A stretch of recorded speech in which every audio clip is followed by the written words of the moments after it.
These are the days of Elijah, declaring the word of the Lord. And these are the days of your servant Moses, righteousness being restored. So we were thinking through this whole aspect as to where our spirituality needs to be going. Not just spirituality, the topic is very clear as to why we need God. And now when we take in God as an aspect, now God definitely needs certain things that His followers, not followers, His children wants to do. He has certain things that he wants His children to do and certain things He doesn't want the children to do. Now those are the things that we have been discussing. When we come back to Romans chapter 1, we are almost towards the end of it. When we read from verse 28 onwards, now it says there that since they thought it is foolishness to acknowledge God, He abandoned them to their foolish thinking and let them do things they should never have done. Now it is quite clear here. Here it says that they counted it as foolishness to acknowledge God. And that's the reason God abandoned them. Now we were looking through as to how people abandon God even in the Old Testament, and how the whole aspect of selling of their bodies into sexual immorality. We just checked through all those things. And when we come to verse 28 again, the Lord says that, Paul says here that because they thought it is foolishness to acknowledge God, God abandoned them to their foolish thinking and let them do things that should never be done. Now there are things that should be done and there are things that should never be done. Okay. Now I'm just thinking through that I had gone through this video on YouTube, and on that the video, I guess it was on Facebook that was put across. The video was on a line wherein a monkey, it was a different species of a monkey. I'm forgetting the name of the species, but it was a monkey. I usually see that kind of a monkey in when I go to Jaipur, right? You see that in Rajasthan. There was this video wherein one boy was taking a video, another boy was hitting this monkey. Now apparently the monkey had snatched something out of his hand, and he caught that monkey and he hit him with a stick. He hit him so much. The whole video is being taken. When you look at it, it looks very inhuman. And he keeps hitting the monkey till the point wherein the monkey dies, and the stick that was in his hand was almost broken. It was almost broken, and he's hitting him. And when a normal person sees this, he says that this is not right. This is inhuman. Now, what is human and what is inhuman? What makes you say what is human and what is not human? Right? What is inhuman? Now, there are certain things that people on a generic note take and say, okay, this is human and these things are inhuman. Now, what makes you say, where is the line that you're going to draw and say this is human and this is inhuman? That's where it comes to a point wherein when we read here, it says that although they thought it is foolishness to acknowledge God. Now we are living in a society wherein it is rampant. It is rampant, and it is all across. It is taken an accepted fact.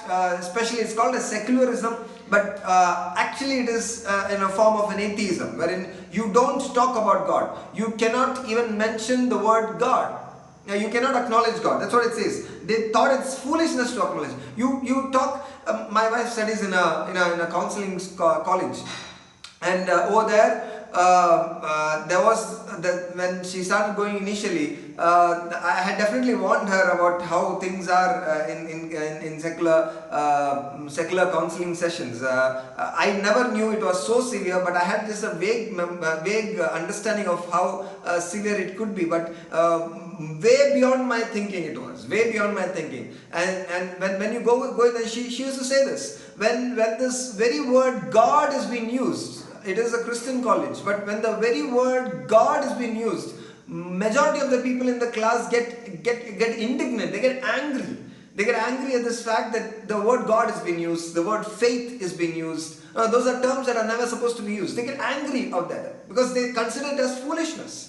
It is not in the counseling area just like that. It is almost all through. You see even in schools. The other day there was a mother who called me up and it said, son who's in 10th standard, he says that there is no God and you are mad. And whenever there is some person who's coming to her house and she starts to talk about who Jesus is, and the son is like telling to those people, my mother is mad, you also don't get mad by listening to what she is saying. These are normal things. He was a young boy who knew nothing. And suddenly he's got into another school, and in 1 year's time he has come to this conclusion, there is no God. Now this is rampant. I've met with 6th standard, 5th standard students who say, what is God? Science is everything. Now what makes them feel that? What makes them feel that? You get to this point wherein it's been bombarded all through, these things are being told to them as to the God aspect makes no sense. You have to get to a scientific understanding, because I cannot see God now. I cannot see God. I cannot feel God. But the whole thing is that a person who is not even searching for God is wanting to see God, not wanting to feel God. No, it's not going to happen. What you search for, ask and you shall receive, is what the Lord says. Ask and you will receive, seek and you will find, knock and the door will be open. What does Jesus mention on that? What does you seek with your whole heart? Won't God be found? Definitely. But we're going to get into the point as to which God and how things are going to turn around. But the whole aspect of not acknowledging God is where I'm standing with. You over there, even my wife keeps telling that, over the counseling sessions, it's been taught how to be selfish. It starts with you. You are the core of it. You as a person, you mean everything in the world.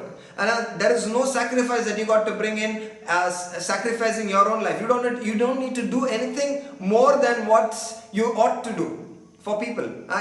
Ought to do basically means that you first need to take care of your own self.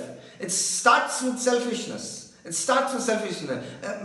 we come to 2 Timothy, if I'm not wrong, 2 Timothy chapter 3, when we come through the verse 1 onwards, 2 Timothy chapter 3 verse 1 onwards, it says that you should know this, Timothy. Paul is telling to Timothy, his disciple, he's saying that you should know this, Timothy, that in the last days there will be very difficult times. Now what is the difficult times? This is the difficult time. For people will love only themselves and their money. Now we will go further on this, but it starts with this saying that people will love themselves and their money. Right? That's being selfish. There were times, I'm like, not too far away. It was just a few years, at least 10, 20 years back, at least, even I'm just talking about India. Right now in India, I'm like, there was a time wherein parents used to tell their children, no, you cannot do something like this which hurts somebody. Now when it comes to respecting somebody, forget respecting, when it comes to giving to somebody, no, it was never taught to them that you are first. It was taught you need to give. When somebody comes, you need to give first. That was taught to children. Now it has come to a point when parents have learned this. They have got to this point of realization that I am first. She was mentioning about this thing wherein when one of the time when this question was asked by one student as to if my son or my daughter is coming into picture and I have certain goals that I need to achieve, and I am right now in this point of sacrificing things so that they can achieve something. And immediately there are a bunch of people standing up and saying, no, first it's you. Later is where children comes to picture. Nothing you can sacrifice. First it's you, your career. By the time you finish your career, children are gone. That's selfishness. In the last days, these are definitely signs of last days. More than the corona pandemic that has come in, more than the wildfires that have come in, more than any of those grasshopper attacks that have come in, definitely that marks as a sign. But more than all of that, you can definitely see there is a sign of selfishness that is coming in. And so many of them have got to the point of becoming selfish. They love themselves and love their money.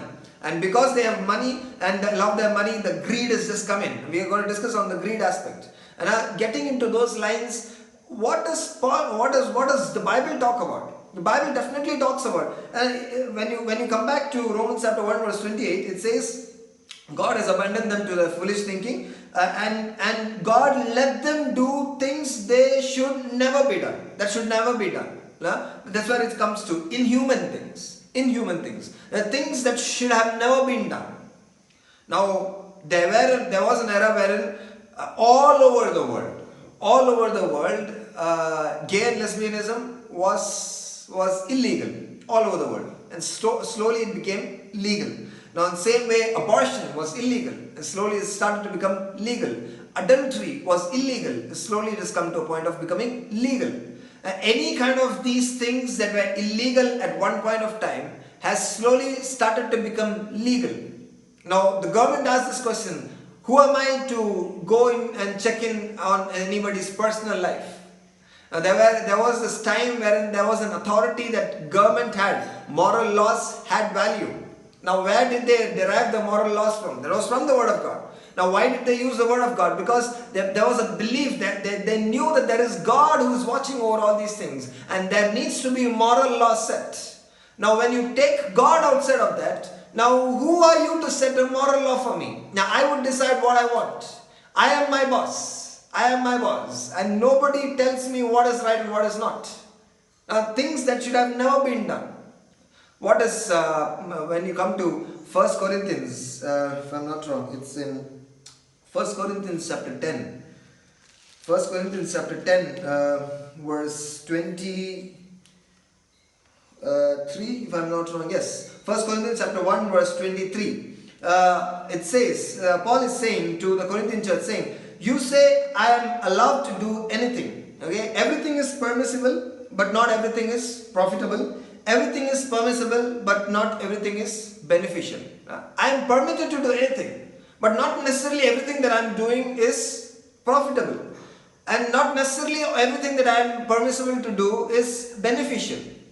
Now, it doesn't stop there. I love how he ends there. I want to read it in another version. In NLT it says, in verse 23, you say I am allowed to do anything, but not everything is good for you. You say I am allowed to do anything, but not everything is beneficial. And verse 24, it says, don't be concerned for your own good, but for the good of others.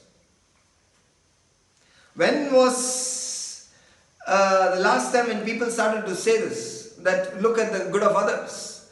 Now, Bible doesn't tell this once. It doesn't tell twice. And as I was checking through today morning, I kind of figured out there are 109 times that the Bible is telling just in the New Testament, wherein you got to be concerned about others. Don't be concerned just about yourself. Love others.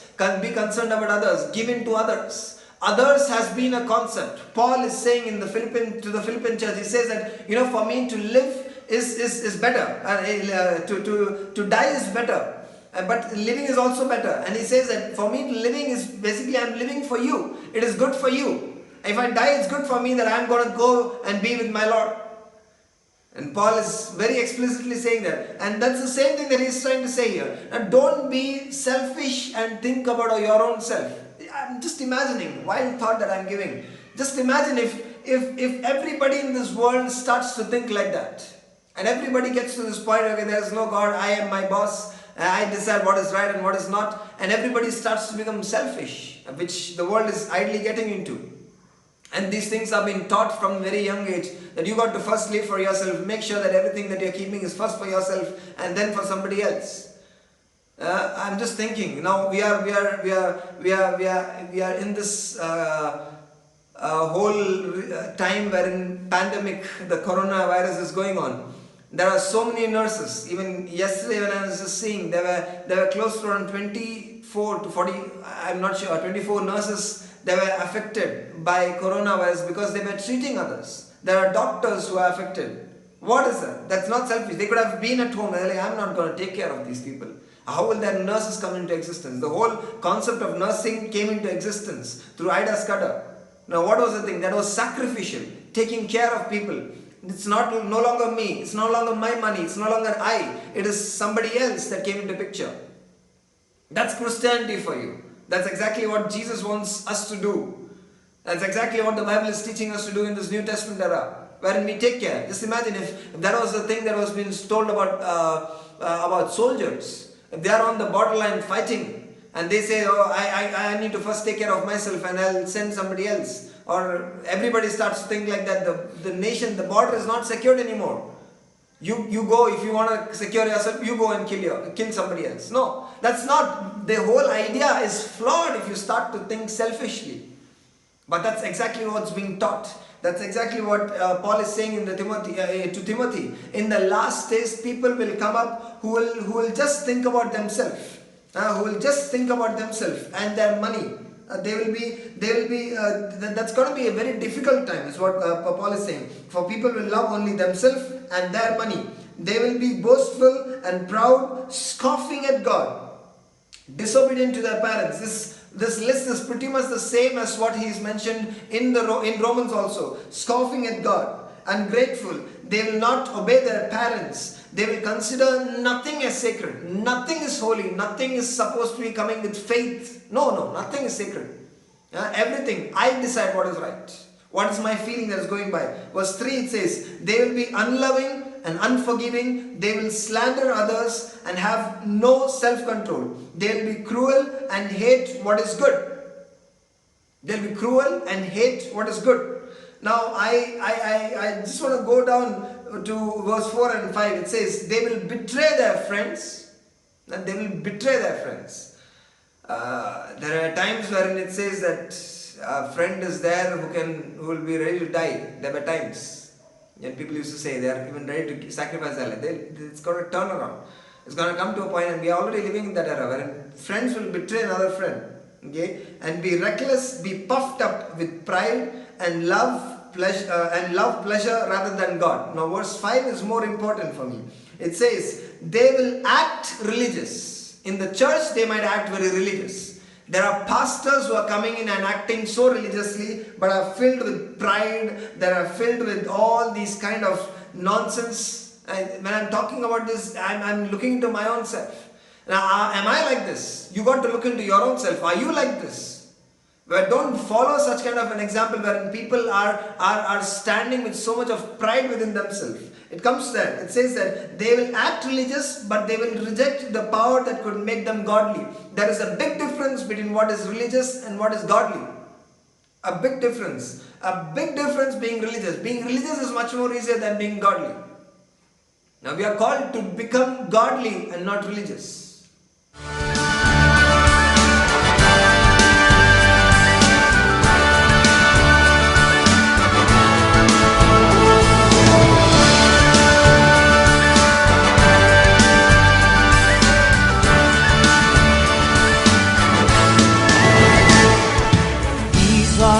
Days of Elijah, declaring the word of the Lord. And these are the days of your servant Moses, righteousness being restored.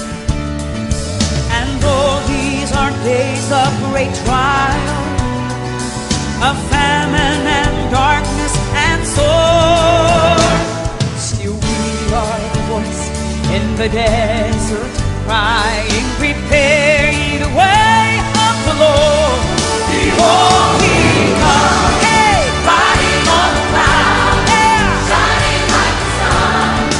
And the trumpet calls, lift your voice, it's the year of Jubilee, and out of Zion's hill, salvation will come.